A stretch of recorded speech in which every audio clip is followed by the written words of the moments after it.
میرے رسول کریم صلی اللہ تعالیٰ علیہ وسلم رات کو آرام کرنے کے لیے تشریف لے گئے تو حضرت بلال حبشی رضی اللہ تعالیٰ عنہ فرماتے ہیں کہ کسی صحابی نے نا آج موٹا گدا لا کے دیا، کہا حضور کی پشت اتھر پر نا میں موٹے بان کی چارپائی کے نشان دیکھتا ہوں، تو یہ گدا آج میرے کریم کے نیچے بچھاؤ، یہ بستر آرام دے۔ حضرت بلال کہتے ہیں میرا بھی بڑے دنوں سے خیال تھا، میں نے وہ ڈبل کر کے نا بچھا دیا، حضور نے آرام کیا، میرے دل کو بڑی تسلی ہوئی۔ صبح محبوب تشریف لائے، فرمایا رات میرا بستر کس نے بچھایا تھا؟ عرض کی حضور میں نے بچھایا تھا۔ فرمایا اٹھا لو، آج کے بعد نہ بچھانا، مجھے تو نیند بڑی گہری آئی ہے، میرے کئی نفل رہ گئے۔ فرمایا میں تمہاری دنیا کے اندر آرام کرنے نہیں آیا، میں تو مسافر ہوں، اپنا وقت بتانے کے لیے آیا ہوں، تم نے یہ میرے لیے نیچے اتنا آرام دہ بستر کیوں بچھا دیا؟ حضور سید عالم صلی اللہ علیہ وسلم کے کمر پر موٹے بان کی چارپائی کے نشان دے کر حضرت عمر جیسا بندہ رو پڑا جو مزاجاً سخت مزاج ہے، اور عرض کی حضور یہ آپ کی کیا کیفیت ہے؟ کیسر و کسرا اللہ کے دشمن اتنی آسانیوں میں اور آپ اس حال میں؟ حضور نے فرمایا عمر تم یہ پسند نہیں کرتے کہ دنیا میں تھوڑی سی مشکل برداشت کریں اور آخرت کی ساری عزتیں اللہ ہمیں ہی عطا فرمائے؟ فرمایا میں تمہاری دنیا سے کچھ حاصل کرنے نہیں آیا میرے عزیز، یہ نا تن آسانی سے تھوڑا بچیں۔ غفلت کی بنیادی وجہ یہ ہے ہم نے اپنی مرضی کا کھانا ہے، اپنی مرضی کا، یعنی بہت ساری چیزیں ایسی ہیں جن کو ہم ناپسند کرتے ہیں، حالانکہ سیدہ عائشہ صدیقہ رضی اللہ تعالیٰ عنہ فرماتی ہیں کھانا پک جاتا تھا، کریم نے کبھی نہیں فرمایا مجھے ناپسند، کبھی طبیعت نہ چاہتی تو چھوڑ دیتے تھے، لیکن کبھی ہم نے عیب نکالتے نہیں دیکھا۔ بھائی تن آسانی ہمیں غافل کر رہی ہے، ہم سوتے ہی اس بستر میں جو سویرے آنکھ کھلنے نہیں دیتا، ہم نے اوڑھ ہی وہ والے بستر لیے ہیں، ہم نے کمرے اس طرح بند کیے ہیں کہ وہاں تو ہوا مشکل سے آتی، تو آواز کسی کی کیسے آئے گی؟ دادا آوازیں دیتے رہے فجر کا وقت ہو گیا، والد کہتے رہے، مؤذن نے روز اذان پڑھی، پر چونکہ ہم نے کمرہ ہی بڑا آرام دہ بنایا تھا، ہم نے قریب کوئی چیز آنے نہیں دی۔ یہ تھوڑے دن پہلے ہمارے شہر کا واقعہ، ایک صاحب نے ضلع گجرانوالہ کے ایک گاؤں میں ایک صاحب نے کیا کیا ہے، انہوں نے کہا کہ جناب میں تمہیں روز منع کرتا ہوں کہ اذان پڑھا کرو، بعد میں نعت نہ پڑھا کرو، سونا ہوتا ہے، اذان ہو گئی ختم ہو گئی، تم ایک نعت بھی سناتے ہو۔ اسی بات پر اس شخص کو باہر بلایا اور گولی مار دی، بندہ مار دیا تو میری نیند میں خلل واقعہ کرتا ہے، تو وہ تو ابدی نیند سو گیا ہے، تو کیا آپ ساری عمر جاگتے رہیں گے؟ آپ کو بھی سونا ہے، آپ کو بھی جانا ہے، قبر میں پہنچنا ہے۔ یہ غافلوں والی جو زندگی ہے نا یہ تباہ کر دیتی ہے، تباہ۔ اور بہت سارے لوگ ایسے ہیں پھر ان پر پکی مہریں لگ جاتی ہیں، پھر وہ جاگنا بھی چاہیں تو آنکھ نہیں کھلتی، پھر اٹھنا بھی چاہیں تو بیداری نہیں ہوتی، اس لیے کہ سوتے کو جگانا آسان ہوتا ہے، جاگتے کو جگانا بڑا مشکل کام۔ حضرت ابو بکر صدیق رضی اللہ تعالیٰ عنہ امیر المومنین ہیں، آپ نے کبھی آسانیاں دیکھی ہیں؟ گورنر کے گھر میں، وزیر اعلیٰ کے گھر میں، وزیروں کے گھروں میں کیا نظام ہے، کیا جناب دنیا ہی الگ ہے۔ کبھی سیٹھوں نوابوں کے ہاں آپ دیکھیں کس طرح کا جناب ان کا رہن سہن ہے، بالکل دنیا ہی اور ہے۔ حضرت ابو بکر صدیق امیر المومنین ہیں، پیاس لگی تو پانی مانگا، لوگوں نے شہد ملا کے پانی پیش کیا، پانی منہ کے قریب گیا تو جناب صدیق اکبر کے بغیر کسی اختیار کے چھم چھم آنسو بہے، اتنا روئے کہ لوگ کہتے ہمیں پتہ کوئی نہیں تھا بات کیا ہے، پر ابو بکر کا رونا دیکھ کے ہمارا بھی رونا نکل گیا، پتہ نہیں تھا ہوا کیا ہے، کس وجہ سے رو رہے ہیں یہ نہیں پتا تھا، ان کو روتے دیکھا تو ہم بھی رو پڑے۔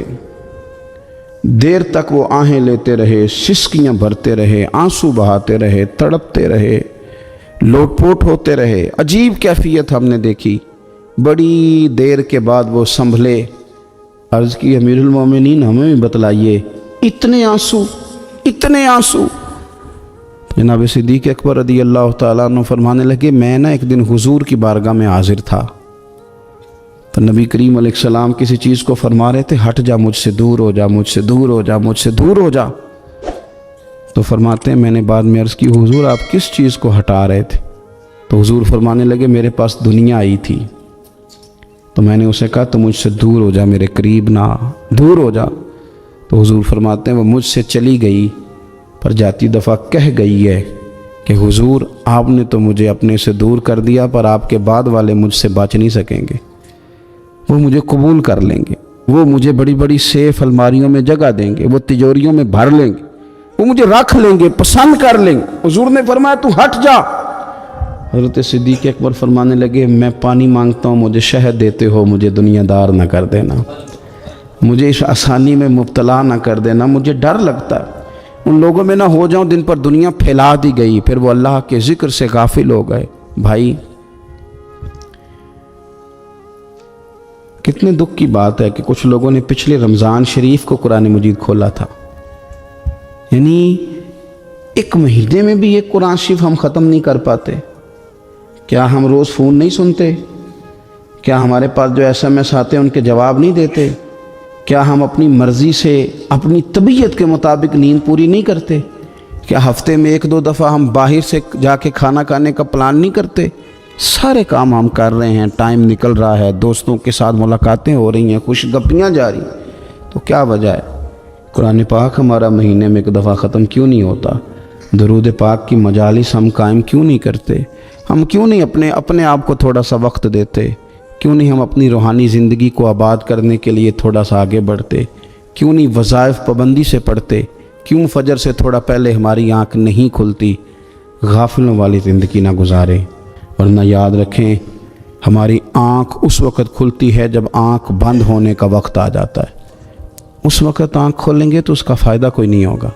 اب وقت ہے، اب وقت ہے، اپنے آپ کو ذہنی طور پر تیار کریں، اپنے دل سے روز کلام کریں۔ جس طرح اپنے پیسوں کا روز حساب کرتے ہیں تو اپنے دینی معاملات کا بھی حساب کریں کہ کہاں کتنی چیزیں ایسی ہیں جو میں نے بلا وجہ چھوڑ دیں۔ غافلوں والا وقت نہ گزاریں۔ ایک لمحہ جو زندگی میں غفلت میں گزرتا ہے نا، غفلت میں بڑا خوفناک ہو جاتا ہے۔ یہ بھی یاد رکھنا لمحے غافل ہوتے ہیں پر صدیوں کو سزا بھگتنی پڑتی ہے۔ لمحوں نے خطا کی تھی، صدیوں نے سزا پائی۔ کئی دفعہ ایک لمحے کے لیے بندہ غافل ہوتا ہے، اور حضرت شیخ باہو نے تو کہا تھا کہ جو دم غافل سو دم کافر۔ سانو تے مرشد ہو پڑھایا، ہمیں تو ہمارے بڑوں نے یہ بتایا کہ غافل نہ ہونا، جو غافل ہوتے ہیں وہ ایک دن کافر ہو جاتے ہیں۔ اپنے آپ کو تھوڑا سا لگائیں، تھوڑی سی ہمت کریں۔ یہ اسلام تو ہمیں تازہ ہی بڑا کرتا ہے، کہتا ہے تیری آنکھ کھلی ہے نا تو ذرا وضو تو کر اٹھ کے، کیوں؟ تاکہ تیری غفلت ختم ہو۔ فجر کی نماز پڑھی تھی، ناشتہ کیا تھا، کام کار پہ گئے تھے، بس لگا تھا کام سے دل لگنے تو زور کی اذان ہو گئی، کہا تو واپس آ جا، غافل نہ ہو جانا، آ جا تھوڑی نماز پڑھ جا۔ تو پھر یہ آیا تھا، نماز اس نے پڑھی تھی، اب یہ واپس گیا تھا تو شام ہونے لگی تھی۔ شام ہوتے ذرا بندے کا وجود تھکنے لگتا ہے، تو طبیعت اس کی تھکنے لگی تو اسے کہا نہیں کہیں تجھے تیرا وجود ذہن غافل نہ کر دے، آ جا عصر بھی پڑھ جا کے۔ تو یہ واپس گیا تھا کہ وہ پھر غلبہ ہونے لگا تھا اس پر، تو اسے کہا کہ نہیں، دن جا رہا ہے، رات آ رہی ہے، اس کے بیچ بھی نماز پڑھ تاکہ دن رات تیری عبادت کے گواہ ہو جائیں، آ جا۔ پھر یہ سونے لگا تو اسے کہا ایسے ہی نہ سو جانا، تو عشاء پڑھ کے سو، کیا ملے گا؟ تو مدینے والے محبوب فرماتے ہیں عشاء جماعت کے ساتھ پڑھ، فجر اٹھ کے جماعت کے ساتھ پڑھنا، رب ساری رات عبادت کرنے کا ثواب عطا کر دے، ساری رات عبادت کا ثواب دے دے۔